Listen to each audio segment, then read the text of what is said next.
A 25 years old male present with the midline swelling in the neck and that measure 2 into 2 centimeter in size and move upward on swelling and tongue protrusion. What is the treatment of choice of this condition? तो यहाँ पे देखिए, यहाँ पे क्या बोला है, mid line swelling, mid line swelling and it's more with, यहाँ पे क्या बोला, it's more with deglutition, deglutition and move upward, swelling and tongue protrusion. देखिए, mid line swelling, tongue protrusion और मूविंग अपवार्ड ऑन स्वेलिंग के condition में रहेगा। तो इसमें क्या सस्पेक्ट करेंगे हम, ये कौन सा केस है, mid line swelling, mid line swelling, mid line swelling. Mid line swelling को दूसरा नाम क्या है, thyroglossal cyst, thyroglossal cyst, thyroglossal cyst है। तो देखिए, थायरोग्लोटल सिस्ट का मोस्ट कॉमन साइट क्या है, मोस्ट कॉमन साइट, तो मोस्ट कॉमन साइट क्या है थायरोग्लोटल सिस्ट का, सब हाइवाइड और सब हाइवाइड, सब हाइवाइड है। तो यहाँ पे देखिए, ये कितने उम्र में हुआ है, 25 ईयर्स में। तो थायरोग्लोटल सिस्ट कॉमनली कितनी एज में होता है, कॉमनली 15 to 30 ईयर्स में कॉमनली होता है। और देखिए, मिड लाइन स्वेलिंग है और थायरोग्लोटल सिस्ट जो भी बोलेंगे उसको, वो increase risk of the carcinoma, increase risk of carcinoma. और कौन सा carcinoma, papillary carcinoma, papillary carcinoma का कराने का रिस्क बहुत हाई होता है उसमें। और उसका ट्रीटमेंट ऑफ चॉइस क्या होता है, treatment of choice Sistrunk operation, Sistrunk operation. तो यहाँ पे आंसर कौन सा हुआ, A. Which of the most common fluid preferred for the managing intra operative fluid loss. देखिए, यहाँ पे intra operative fluid loss, intra operative fluid loss और मेंटेनेंस के लिए, मेंटेनेंस के लिए फ्लूइड ऑफ चॉइस क्या होता है, नॉर्मल सलाइन। तो वहीं पे आप देखिए, रिंगल लैक्टेट का किस किस में यूज़ करेंगे, किस किस का फ्लूइड ऑफ चॉइस होता है, तो सीएमबी का फ्लूइड ऑफ चॉइस क्या होता है, रिंगल लैक्टेट। सीएमबी मीन्स क्या हुआ, सी मीन्स कोलेरा, कोलेरा का, यम मीन्स क्या हुआ, metabolic acidosis, metabolic acidosis.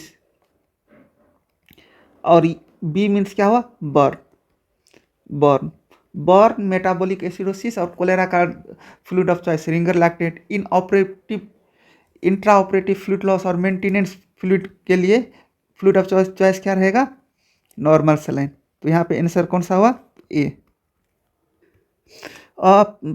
45 years old patient admitted ICU having sudden onset respiratory distress, chest x-ray shown here, diagnosis क्या है।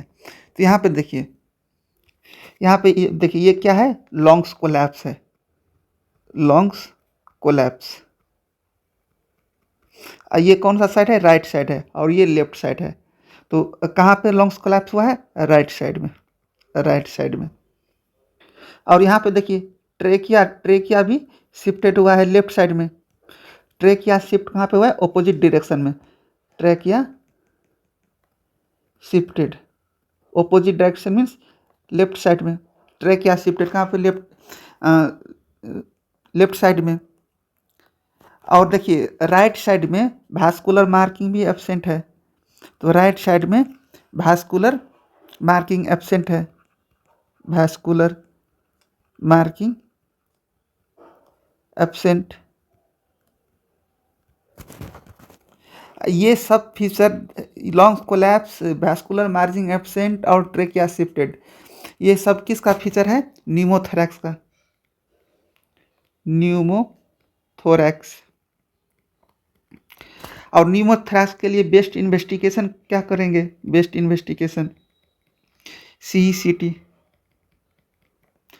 और बेस्ट एक्सरे यहाँ पे चेस्ट एक्सरे बोले हैं ना, कौन सा चेस्ट एक्सरे करेंगे इसमें? कौन सा फिर चेस्ट एक्सरे कौन सा? चेस्ट एक्सरे कौन सा करेंगे? PA view. बेस्ट व्यू कौन सा हुआ? Best view PA view pneumothorax के लिए। और उसका ट्रीटमेंट ऑफ चॉइस क्या हुआ? Treatment of choice ICD insertion. ICD insertion in कितने? 5th intercostal space to mid axillary line में, मिड एक्सिलरी लाइन।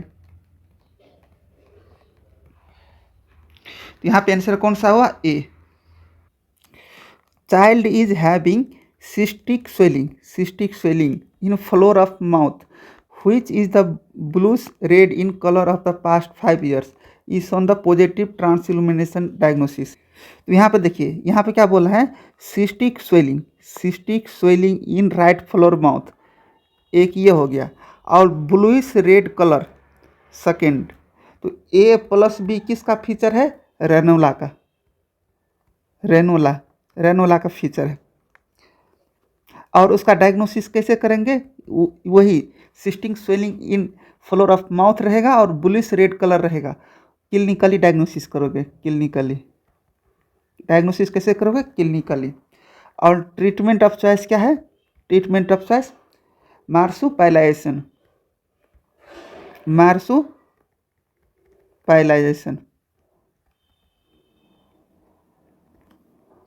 देखिए वहीं पे इंट्राओरल रेनोला रहेगा, तो इंट्राओरल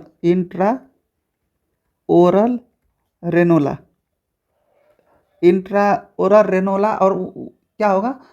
सर्वाइकल प्रोलोंगेशन होगा। तो सर्वाइकल प्रोलोंगेशन रहेगा, तो उसको हम क्या बोलेंगे? प्लॉन्गिंग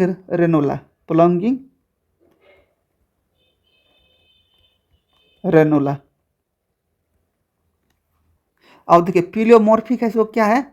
मोस्ट कॉमन सेलिबरी ट्यूमर है। Most common salivary gland tumour. और उसका इन्वेस्टिगेशन ऑफ चॉइस क्या है प्लियोमॉर्फिक एडिनोमा का? FNAC।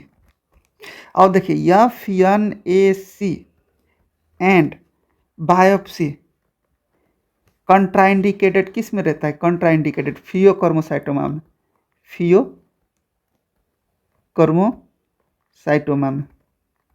हम फियोक्रोमोसाइटोमा में आगे क्वेश्चन आएगा तो हम अच्छे से डिस्कस करेंगे उसमें।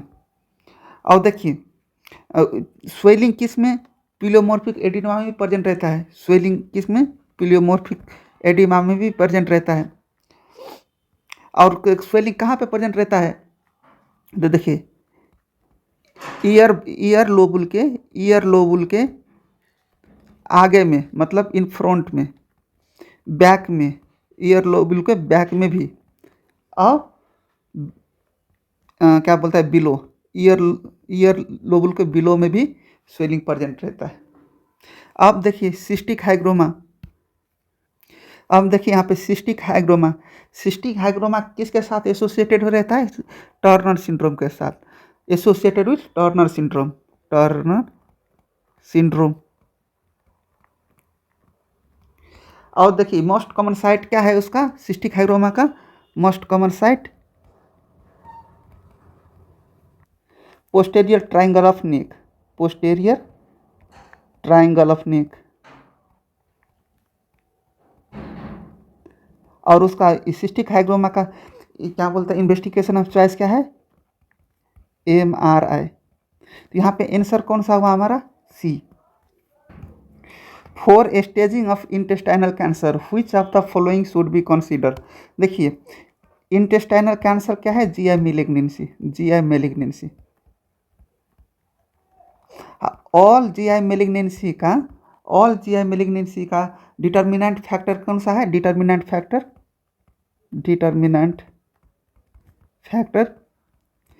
डेप्थ ऑफ इन्वेशन है।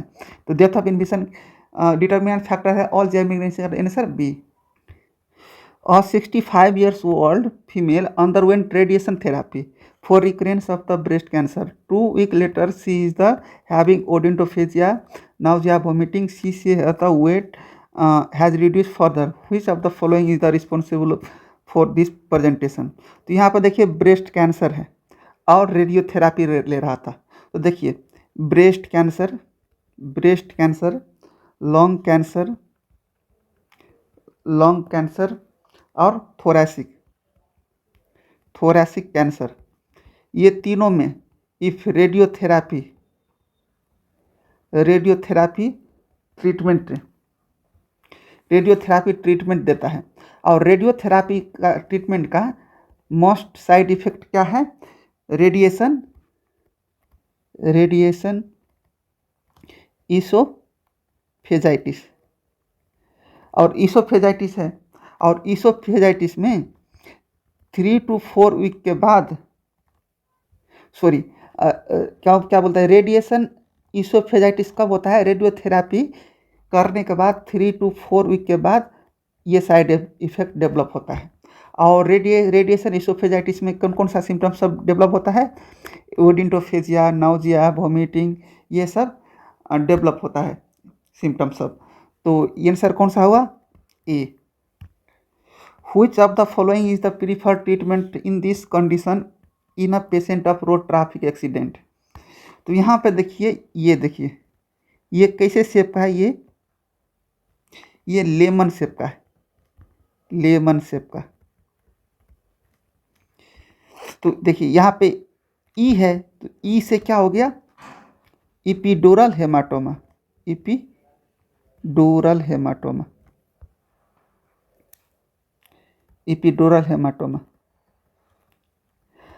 ये हो गया। अब देखिए यहाँ पे यल है, ये यल से क्या होगा? Lucid interval. तो लूसिड इंटरवल प्रेजेंट किस में रहता है? इपिडोरल हेमाटोमा में। और देखिए लेमन का शेप कैसा है? ऐसा है। तो ये दो ठो लेंस जैसा लगता है, तो इसमें कौन सा लेंस इन्वॉल्व रहता है? Biconvex lens. और उसको दूसरा नाम क्या बोलता है? लेंटिकुलर शेप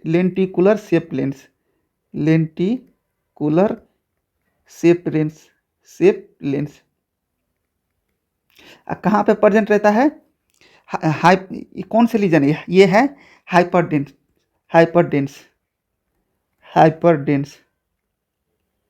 कहाँ पे? इन NCCT। तो देखिए NCCT है, तो NCCT क्या है? Investigation of choice. किसका? एक्स्ट्राड्यूरल हेमाटोमा का। नहीं, तो देखिए तो NCCT एक्स्ट्राड्यूरल हेमाटोमा का इन्वेस्टिगेशन चॉइस है। तो एक और चीज़ का इन्वेस्टिगेशन ऑफ चॉइस NCCT होता है। ये क्या होता है? सब ड्यूरल हेमाटोमा।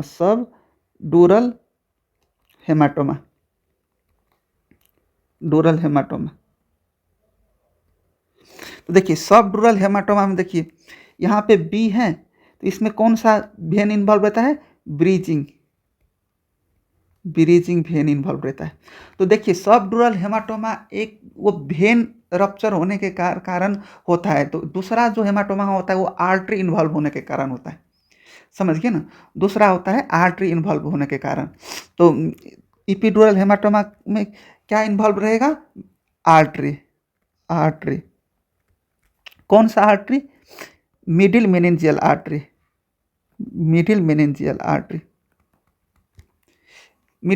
आर्टरी रहेगा।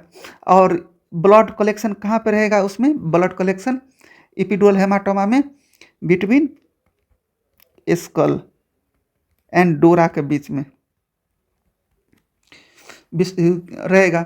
और देखिए इपिड्यूरल हेमाटोमा का लोकेशन कहाँ पे होता है? ज़्यादातर होने का चांसेस कहाँ पे होता है? तो यहाँ पे देखिए लोकेशन में ऑन है।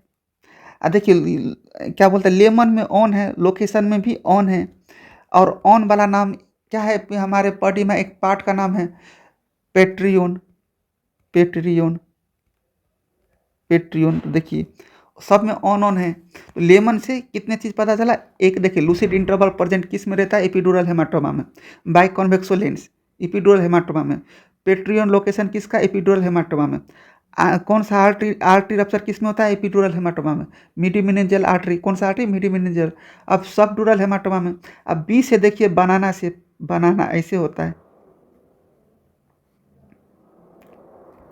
बनाना ऐसे होता है, तो ये बनाना शेप लेंस हो गया। और उसका दूसरा नाम क्या है, कॉनकैवो कॉन्वेक्स, कॉनकैवो कॉन्वेक्स। तो कॉनकैवो कॉन्वेक्स लेंस किस में प्रेजेंट रहता है, सबड्यूरल हेमाटोमा में।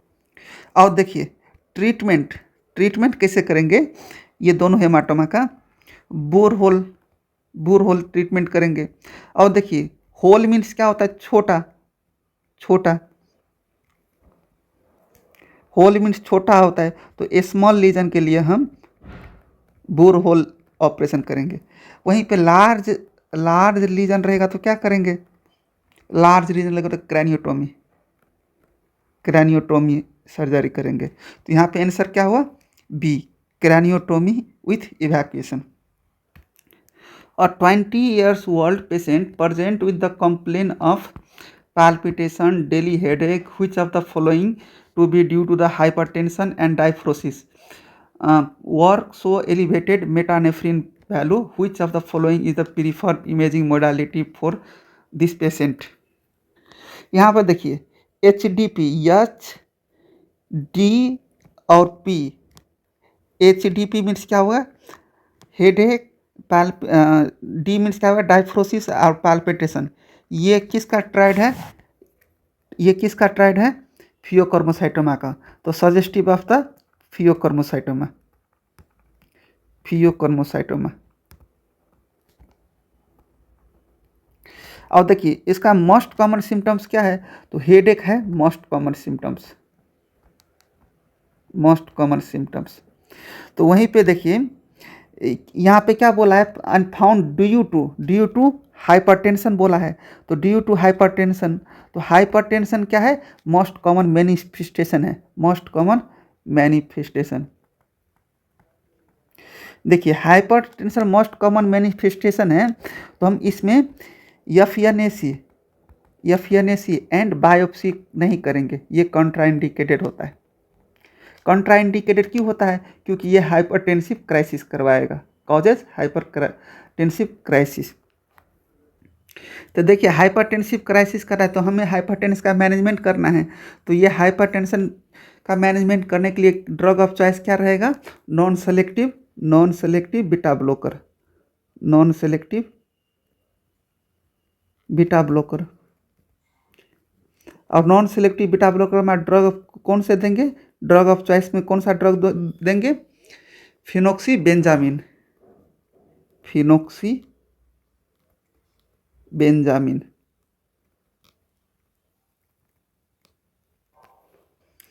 अब देखिए फियोक्रोमोसाइटोमा में, फियोक्रोमोसाइटोमा में देखिए यहाँ पे क्रोमो है, क्या है, क्रोमो है। तो क्रोमो है तो कि ये कहाँ से ओरिजिनेट होता है, तो ओरिजिनेट कहाँ से होता है, क्रोमाफिन सेल से। तो arises chromaffin cell, chromaffin cell. और क्रोमाफिन सेल कहाँ पे प्रेजेंट रहता है, एड्रिनल ग्लैंड में, एड्रिनल ग्लैंड में। तो एड्रिनल ग्लैंड में रहता है, तो इसका ट्रीटमेंट ऑफ चॉइस क्या हो गया, treatment of choice adrenal surgery. तो एड्रिनल सर्जरी करेंगे तो इसका नाम क्या होगा, एड्रिनल एक्टोमी, एड्रिनल एक्टोमी। तो वहाँ पे देखिए एलिवेटेड मेटानेफ्रिन लेवल बोल रहा है, एलिवेटेड मेटानेफ्रिन वैल्यू। तो एलिवेटेड मेटानेफ्रिन वैल्यू जो बोल रहा है ये क्या है, एलिवेटेड मेटानेफ्रिन वैल्यू। तो मेटानेफ्रिन वैल्यू ये क्या है, बेस्ट टेस्ट है, best test for the pheochromocytoma, best test for pheochromocytoma.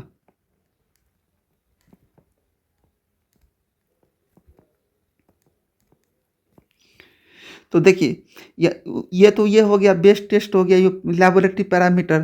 तो मोस्ट सेंसिटिव स्क्रीनिंग टेस्ट क्या करेंगे स्क्रीनिंग के लिए, तो most sensitive screening test, screening test क्या करेंगे, VMA level, VMA level check करेंगे, VMA लेवल, और 24 आवर यूरिनरी कैटाकोलामाइन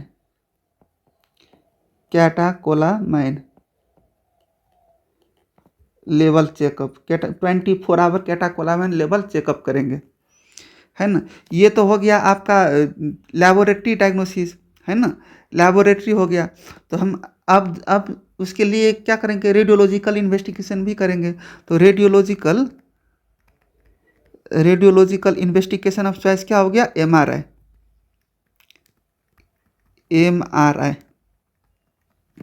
ये तो ये हो गया। उसके बाद हम रेडियोलॉजिकल इन्वेस्टिगेशन ऑफ चॉइस हुआ। फिर वही स्टेजिंग के लिए क्या हो गया, स्टेजिंग के लिए हम कौन सा रेडियोलॉजिकल टेस्ट करेंगे, तो PDG पेट स्कैन। और देखिए फियोक्रोमोसाइटोमा में रूल ऑफ 10 होता है, रूल ऑफ 10 अप्लाई होता है, रूल ऑफ 10 किस में अप्लाई होता है, फियोक्रोमोसाइटोमा में। तो रूल ऑफ 10 क्या होता है, तो रूल ऑफ 10 ये 10% किस में अप्लाई होता है, MP बोहरा एक्स्ट्रा फैमिलियल है। क्या है, MP बोहरा एक्स्ट्रा फैमिलियल है।